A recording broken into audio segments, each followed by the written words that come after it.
Prajwal passport ರದ್ದತಿಗೆ SIT ಪತ್ರ, 2 ದಿನದಲ್ಲಿ ಶರಣಾಗಲು ಕುಮಾರಸ್ವಾಮಿ ಮನವಿ, ರೇವಣ್ಣಗೆ ಜಾಮೀನು ಪ್ರಶ್ನಿಸಿ ಹೈಕೋರ್ಟ್ಗೆ ಅರ್ಜಿ. ಪೆನ್ಡ್ರೈವ್ ಕೇಸಿಂದ ನೊಂದು ರಾಜೀನಾಮೆಗೆ ಮುಂದಾಗಿದ್ರಂತೆ ದೇವೇಗೌಡರು, ಯಾರದೋ ತಪ್ಪಿಗೆ ಕುಟುಂಬದ ನಾಶ ಯಾಕೆ? ಸಿಎಂ ಡಿಸಿಎಲ್ಗೆ ಕುಮಾರಸ್ವಾಮಿ ಪ್ರಶ್ನೆ. ಸಿದ್ದರಾಮಯ್ಯ ಸರ್ಕಾರಕ್ಕೆ 1 ವರ್ಷದ ಸಂಭ್ರಮ, ಗ್ಯಾರಂಟಿ ಸ್ಕೀಮ್ ರದ್ದು ಮಾಡಲ್ಲ, ಮತ್ತೆ ಸ್ಪಷ್ಟನೆ. ಕಾಂಗ್ರೆಸ್ ಸರ್ಕಾರದ ವಿರುದ್ಧ ಫೋನ್ ಟ್ಯಾಪಿಂಗ್ ಆರೋಪ.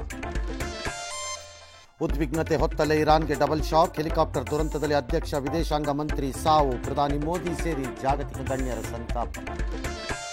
5ನೇ ಹಂತದ ಚುನಾವಣೆಯಲ್ಲಿ ನೀರಸ ಮತದಾನ, ಮಹಾರಾಷ್ಟ್ರಕ್ಕಿಂತ ಕಾಶ್ಮೀರದಲ್ಲಿ ಹೆಚ್ಚು ವೋಟಿಂಗ್. ರಾಹುಲ್ ಗಾಂಧಿ ಭೇಟಿ ವೇಳೆ ಜೈ ಶ್ರೀರಾಮ್ ಘೋಷಣೆ.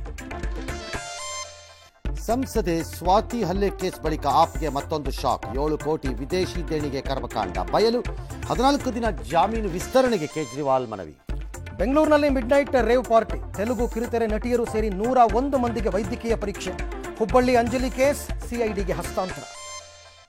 ರಾಜ್ಯದಲ್ಲಿ ಮುಂಗಾರು ಪೂರ್ವ ಮಳೆಯ ಅಬ್ಬರ, ಅತ್ತ ಉತ್ತರ ಭಾರತದಲ್ಲಿ ದಾಖಲೆಯ ಉಷ್ಣಾಂಶ.